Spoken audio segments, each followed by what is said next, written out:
Welcome back to the 1216 Podcast Manga Section Edition. Here to talk about some One Piece Goat Piece Chapter 1143.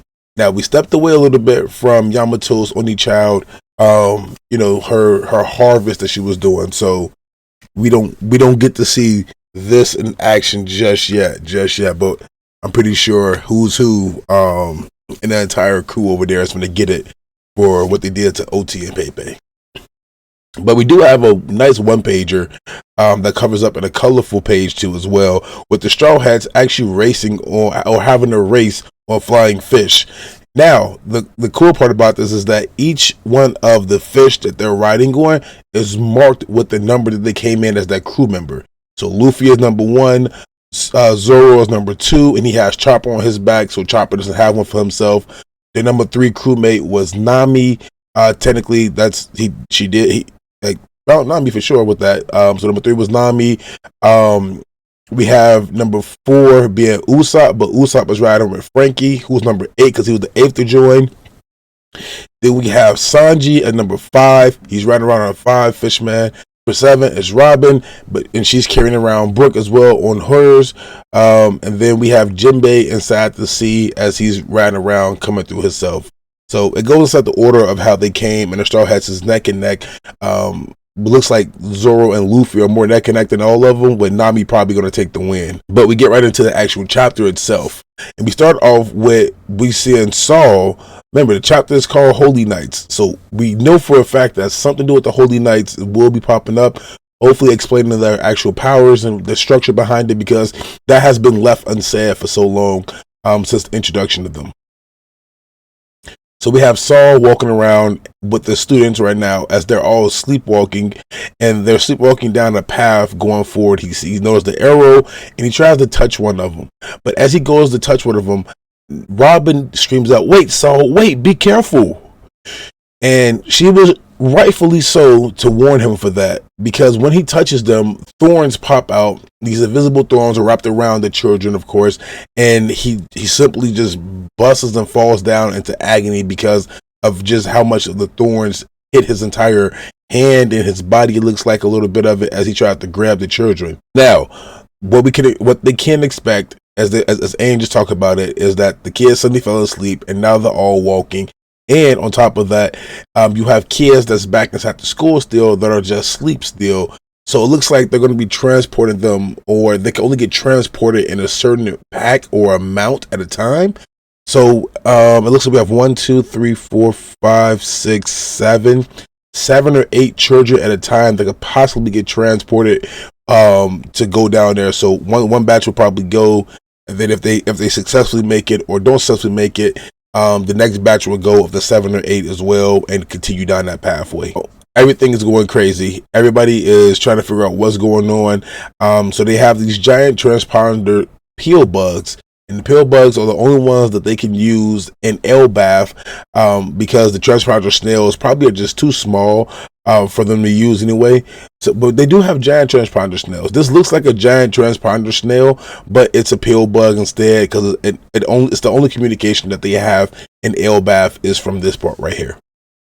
And they're trying to just communicate back with the different crews. They have Jinbei, Nami, and Brook. And Brook still has his head over his crotch from when he was playing a guitar and having a good time dancing. He didn't put it back on top yet. Crazy to say, he has a bone head, but his head is down there. Ting. Terrible joke. But to go outside of that, we do have a lot of information that will be given out. Like, they're trying to figure out, hey, that's my son, he's out there, what's going on, how can we get them back here? They're all asleep. Which route are they taking? They're heading towards Branch 8's way, and as somebody's on lookout, they look and see Branch 8. Wait a minute, whoa, it's a whole entire fire going on over there. What the hell are they walking into? So the children are walking towards a fire for the most part. They're going towards the beach that's the end goal, but they have to get through this fire forest that was created by when Loki was hitting the tree at the bottom with Ragnar, and as he was hitting the tree, lightning came down and lightning struck one of the branches, struck branch 8, and branch 8 caught fire, and that's the route that the children are actually taking still. So Loki pretty much fucked up with that one, but it wasn't intentional though. He did just want to get set free. And then we also see a lot of the dream monsters rampaging and just trying to, keep people away from it on the pathway they're taking as well. Keep people away that's swatting down ships and all kind of stuff that's going around. And we cut away to the Holy Knights, of course, and we get introduced to some of the powers that they do have. So we know that Summers is responsible now for the thorns coming out of the children because he's the thorn man. And we know what he pulled up inside of his pants. He's really a thorn man. Sorry, another bad joke. But keep it going through all of it. He's the reason why. Thorns are attached to roses. Roses are a sign of love. Death by love isn't so bad. It's excited. He gets a kick off of knowing that if a parent goes to hug their child or whatnot, then they might be the end of that parent, because the thorns are going to come out and impale the parent that's trying to touch them, unless they know the thorns are there, which they're pretty much invisible to the naked eye until you actually touch them. So keep that inside mind. That's a good way to go to think about it. Now, they were thinking again some more. You know how we said the pathway was going down there and it was burning? They're taking Aurora Scroll under the library through the Western Village out to the port. And that's the quickest route to get there. But if they keep walking straight and the branches are on fire, a lot of these kids might burn. And if they do burn, they're like, oh well, if that happens, then we'll just send out the next batch, which probably makes sense for them to do because they can only move them inside batches, which goes to think about what we said earlier. Now, the guys nice to sit down, having this conversation, and they're also eating while doing it. As they're eating, we get the to know the next person in line's devil fruit power. So Kirringham is there, and Kirringham, we get to see his devil fruit kind of in action once they start eating some of the food, and Summers realizes, hey, this needs some salt. He's like, salt.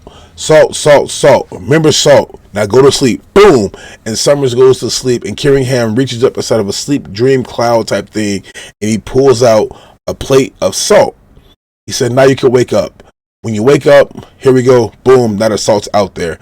You can sweat on top of it. You can taste the steel. It's a physical form of the dream. So he obviously went through, pulled out the children's worst nightmares when they was drawing all the pictures they were drawing. And it kind of seems like it was a messed up assignment. Just wrong timing for the most part. To get over it, you had to go ahead and do something with it. With the dream clouds, which either one or two things. It's a messed up assignment, or somebody is a double agent. And I don't think there's a double agent, so it was just wrong timing for the most part that they were doing an assignment that causes their dreams to come out. And now that causes them to think about their worst nightmares. And now Kirringham has the ability to do that. Which Kirringham's devil fruit, of course, is a dragon fruit, mythical type. We call it the model Kirring, the dream manifestation man. So he's able to go inside your dreams as you're asleep and pull out what you're thinking about. So, whatever I'm thinking about inside my dreams, huh? Let me stop. Terrible person. Keep it PG-13 with it. So, going through all of it, we realize this is the path they're taking, and it looks like they can only be sent out in waves. We understand that now. We understand how their dreams are working, and the arrow fruit is the course guiding them from Gunko. So we know Gunko's devil fruit now. We now know Summer's devil fruit, Thorman, and we now know Kirringham's devil fruit. Killingham's devil fruit as the mythical devil fruit, dragon type Kirring. So we know that all of those now, which is pretty cool to look at. And it seems like the devil fruits aren't something to really be worried about unless they're working in tandem with one another. But at the same time, they're God's Knights still. They're probably just the weaker part of things, because we've seen Cerberus come out before, and now Cerberus from Shanks' brother Shamrock. We don't know whether or not that was his devil fruit ability, but I still believe wholeheartedly that was his sword ate the devil fruit that allowed him to do that. So he may not even have devil fruit. So We'll find out when we get more information about him. He's just as much of a mystery as Shanks is. But now we jump down to the bottom of the bottom, in the underworld, where we see Loki standing up 90,000 feet tall as he looks down upon the new giant pirates led by Hiroden, and of course the Straw Hats. We have Sanji down there, we have Zoro down there, we have Luffy down there. The big three is in full effect downstairs, and he's going on and on. He's looking like, which path will you take? Do you really want to help him out so badly? He's injured, we gotta help him. Or are you going to choose to let him go to the death side of things? And Hiroden is stuck because he doesn't like Loki, because he's the actual prince but he also is the person responsible for their father perishing away. So Hiroden has some type of beef with that, because Hiroden's mother was seen as a Scarlet. She was the person, or a harlot. She was seen as a person who was just, had a kid, and now you're a half brother, but you can't be a part of this country because you're not full blooded part of the part of them. So he's going on and on. Zoro's looking like, you're pretty much injured, aren't you?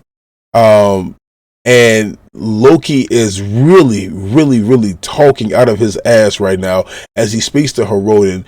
Like, you're a bastard, weaklings, all this, all that. You choose to be here. You shouldn't even be here because you're not really royalty blood.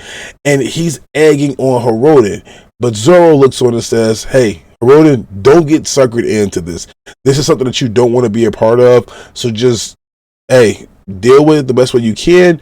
Just don't get suckered in. Now, Luffy, on the other hand, wants to heal Loki because Loki's wounds are severe.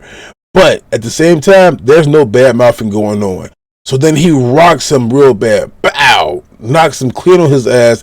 As Loki tries to pick up his Ragnir, Luffy jumps up, gives him one good right hit, and knocks him on his ass. Now, Luffy is saying, hey, don't fucking lose your cool. I will knock your ass out if you keep trying me. But be cool.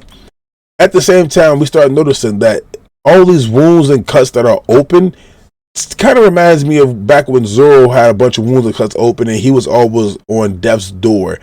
But now we see that basically gambling, the game is on the line now. Are we going to keep him alive, or are we going to let him perish? It's time to decide that real quick. And Luffy is wholeheartedly strong on keeping him alive because they have some unfinished business to attend to. And as Luffy looks on some more after hitting him and knocking him on his back, he jumps on top of Loki's horns. And as he gets on top of Loki's horns, they realize, hey, these horns are just like the ancient giant blood that runs through King Harold. And with him being King Harold's son, Loki should have them just like his father. That's the reason why Hiroden doesn't have them, because Hiroden doesn't have ancient giant blood in him. He just has giant blood inside of him.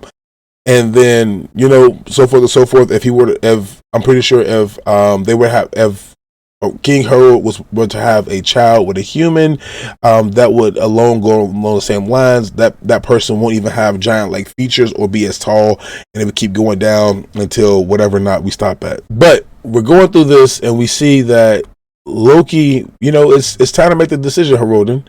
Like, to King Harold, you're both his sons. He loves both of you together.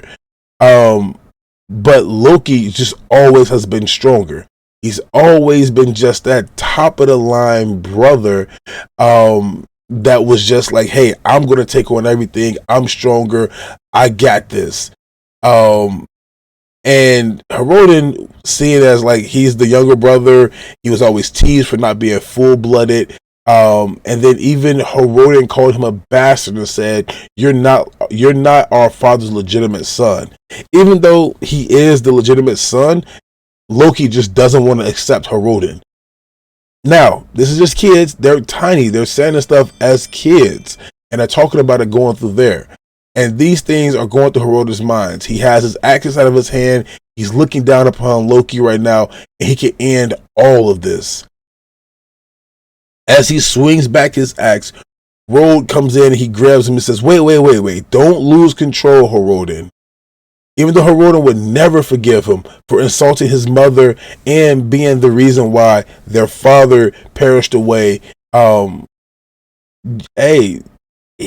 Hiroden has a good point, because that's just from the viewpoint of what he's seen. Now, from Loki's point of view, it was probably some reasons behind what he did. As a kid, probably not so much, but as he got older, he probably realized a little bit more of just how the world government works, what they want out of it, and possibly if there were some connections or ties to the world government, and of course the system that we have over here in Elbaf, and just if there were some ties, because we do have a lot of giants that are vice captains or vice admirals inside Vice Admiral Corps. We have a whole giant unit in the Marines, so of course they have to have some type of ties along with what's going on. So we have to wait till the next chapter come out, 1144, to see what the results are. But at the same time, he can never forgive him. Hiroden does not want to forgive Loki, even though Loki may have had his rightful reasons to do what he's done. We would have to just wait and see what happens.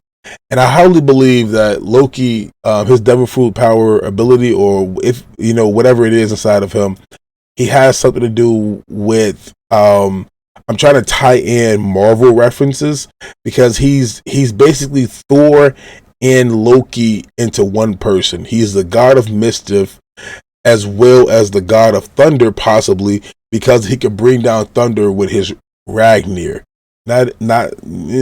No copyright infringement, you feel me? But he has the long hair, it's purple, of course.